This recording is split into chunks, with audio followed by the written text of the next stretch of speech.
স্বাধীনতার পর এ যাবৎ অনুষ্ঠিত বাংলাদেশের মোট 12টি জাতীয় সংসদ নির্বাচনের প্রায় প্রতিটিতেই কোনো না কোনো বিতর্ক ছিল।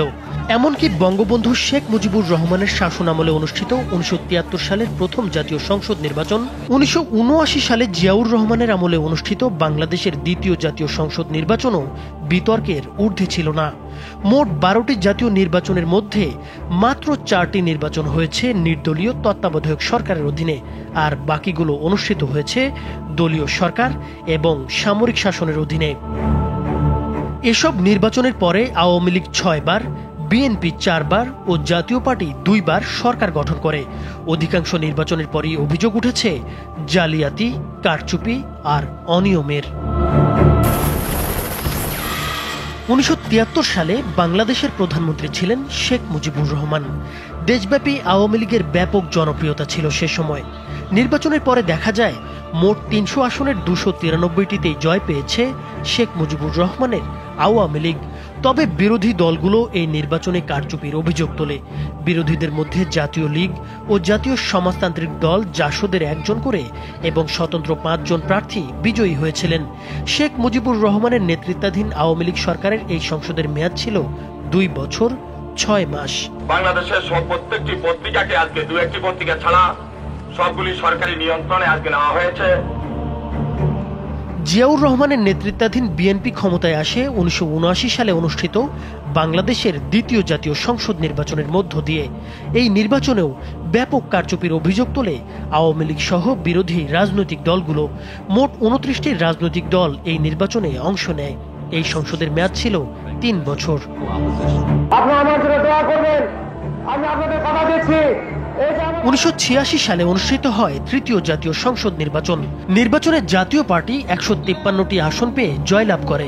বিএনপি এই নির্বাচন বর্জন করলেও আওয়ামী লীগ নির্বাচনে অংশ নেয় এবং মোট 76টি আসনে জয়লাভ করে সংসদে বিরোধী দলের ভূমিকা পালন করে।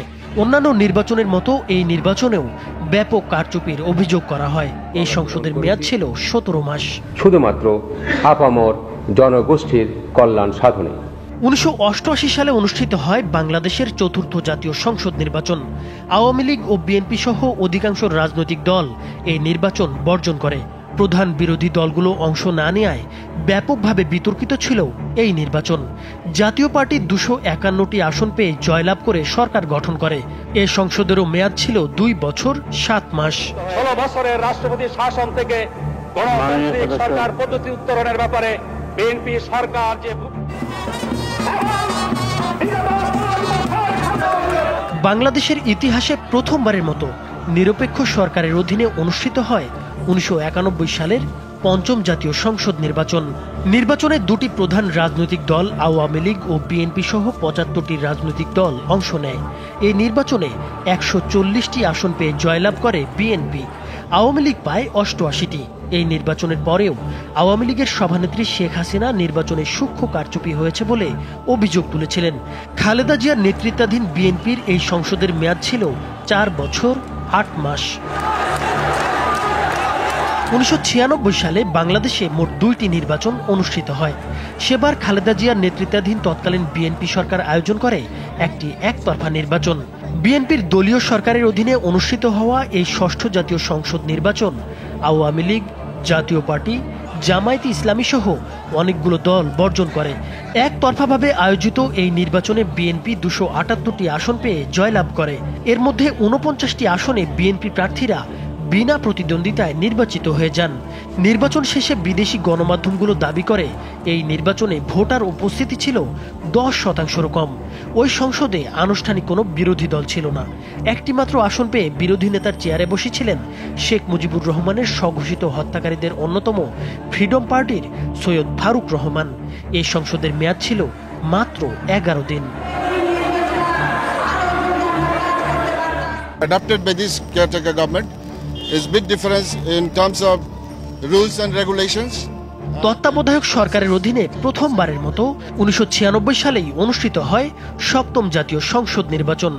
আসন সংখ্যার বিচারে বাংলাদেশের নির্বাচনের ইতিহাসে সবচেয়ে জোরালো লড়াই হয়েছিল এই নির্বাচনে। আওয়ামী লীগ 146টি আসনে জয়লাভ করে।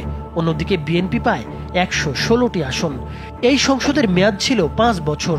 ক্ষমতার মেয়াদ পূর্ণ করে নির্দলীয় সরকারের কাছে ক্ষমতা হস্তান্তর করেছিল আওয়ামী লীগ সরকার। এরপর 2001 সালে অনুষ্ঠিত হয় 8ম জাতীয় সংসদ নির্বাচন।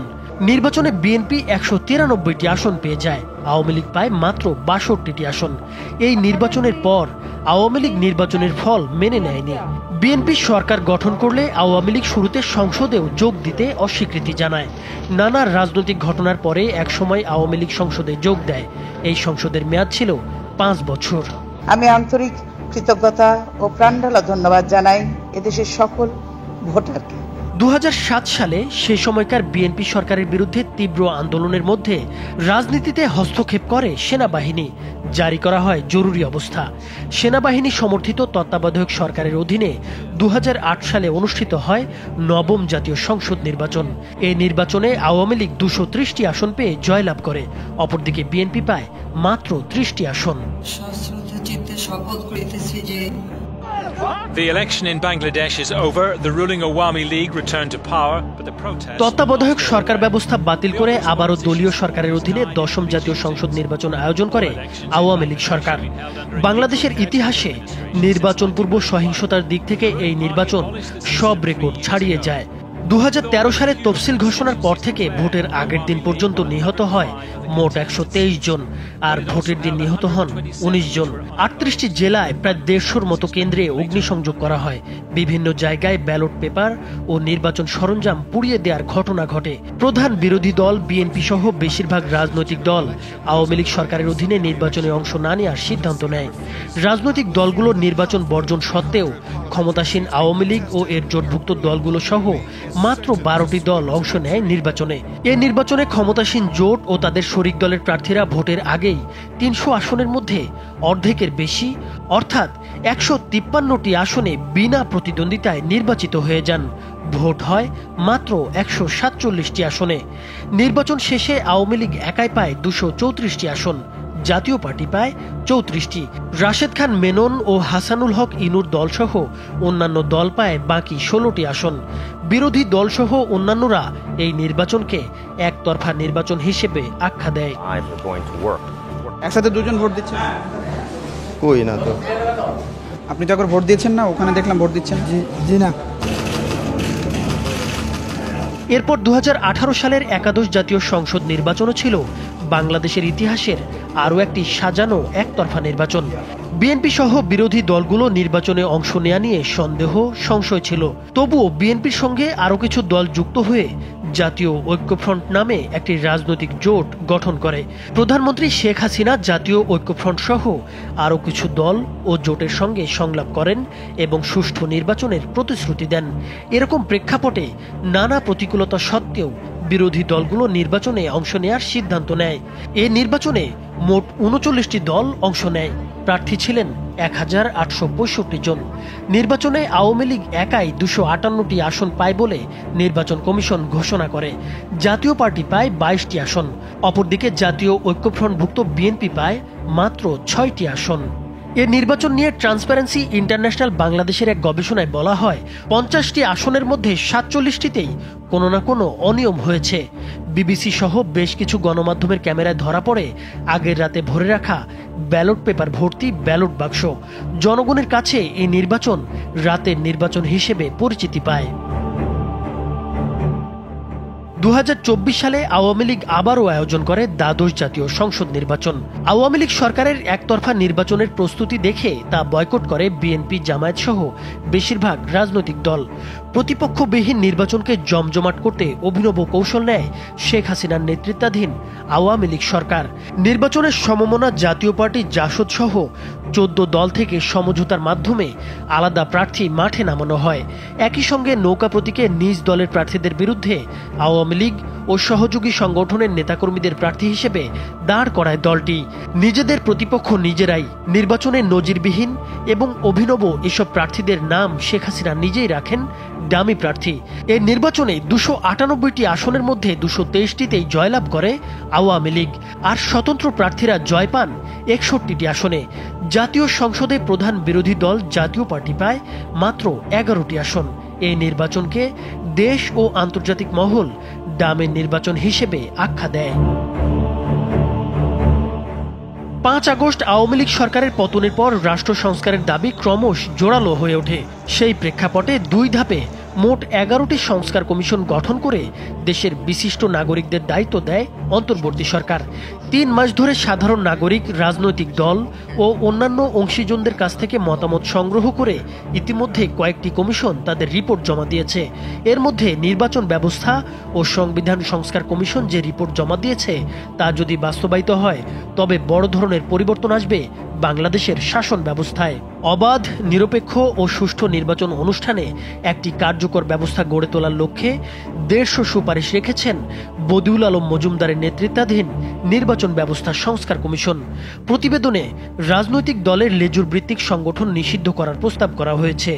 দ্বিকক্ষ বিশিষ্ট সংসদ চালু, স্থানীয় সরকার নির্বাচনে দলীয় প্রতীক না রাখা, জাতীয় সংসদ সহ সব নির্বাচনে রিটার্নিং কর্মকর্তা হিসেবে জেলা প্রশাসকদের বদলে নির্বাচন কমিশনের নিজস্ব কর্মকর্তাদের যুক্ত করার প্রস্তাব রাখা হয়েছে। ইভিএম ব্যবহার বাতিল এবং 40% ভোট না পড়লে পুনর্নির্বাচনের বিধান প্রস্তাব করা হয়েছে। না ভোট ব্যবস্থা চালু এবং বিনা প্রতিদ্বন্দ্বিতায় নির্বাচন বন্ধের কথাও বলা হয়েছে প্রতিবেদনে। এছাড়া নতুন দলের নিবন্ধনের শর্ত শিথিল এবং সদস্য তালিকা ওয়েবসাইটে প্রকাশের কথা বলা হয়েছে এই প্রতিবেদনে।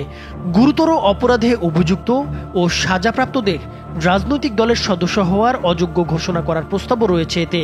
রাজনৈতিক দলের অভ্যন্তরীণ গণতন্ত্র নিশ্চিত করতে গোপন ভোটে কমিটি গঠনের প্রস্তাব করা হয়েছে। দলীয় তহবিল ব্যবস্থাপনার স্বচ্ছতা নিশ্চিত করতে আয় ব্যয়ের হিসাব বাধ্যতামূলকভাবে নিরীক্ষার কথা বলা হয়েছে। প্রার্থীর মনোনয়নপত্রের সঙ্গে 5 বছরের আয়কর রিটার্ন জমা এবং মিথ্যা তথ্য প্রদানে প্রার্থিতা বাতিলের বিধান সুপারিশ করা হয়েছে। নির্বাচনী ব্যয় সীমিত করতে ব্যাংকিং বা আর্থিক প্রযুক্তি ব্যবহারের বাধ্যবাধকতা আরোপের প্রস্তাব করা হয়েছে। নিরপেক্ষ পর্যবেক্ষণের জন্য নতুন বিধান চালুর প্রস্তাবও করা হয়েছে এই প্রতিবেদনে। সাংবাদিকদের ভোট কেন্দ্রে প্রবেশ ও অনিয়মের চিত্র ধারণের সুযোগ তৈরি করার কথাও প্রতিবেদনে উল্লেখ রয়েছে। এই সুপারিশগুলো বাস্তবায়িত হলে গণতন্ত্র ও স্বচ্ছতা নিশ্চিত করা সম্ভব হবে বলে কমিশন আশা প্রকাশ করেছে। কমিশনের প্রধান বদিউল আলম মজুমদার বলেন, এই সংস্কার কার্যক্রম দেশের নির্বাচন ব্যবস্থা পুনর্গঠনে অত্যন্ত গুরুত্বপূর্ণ। আপনারা বসছেন, আমরা সংসদ ভবনে বসি, এই ইমারতে যেন আর যেন কুৎসিত লোক আসতে না পারে। তবে সংস্কার কমিশনের সুপারিশ বাস্তবায়ন হবে কিনা তা নিয়ে আলোচনা চলছে। অনেকে মনে করছেন সুপারিশগুলো সব রাজনৈতিক দলের কাছে গ্রহণযোগ্য না হলে বা তাদের মধ্যে ঐক্যমত্য না থাকলে গুরুত্বপূর্ণ প্রস্তাবগুলো বাস্তবায়ন নাও হতে পারে। বিএনপির জাতীয় স্থায়ী কমিটির একজন সদস্য বলেছেন, সংস্কার কিভাবে হবে বা কতটুকু হবে তা সিদ্ধান্ত নেবে সংসদ এবং নির্বাচিত প্রতিনিধিরা। বিশেষজ্ঞরা বলছেন, রাজনৈতিক দল এবং প্রশাসনিক কাঠামোর উপর নির্ভর করবে সুপারিশগুলো বাস্তবায়িত হবে কিনা।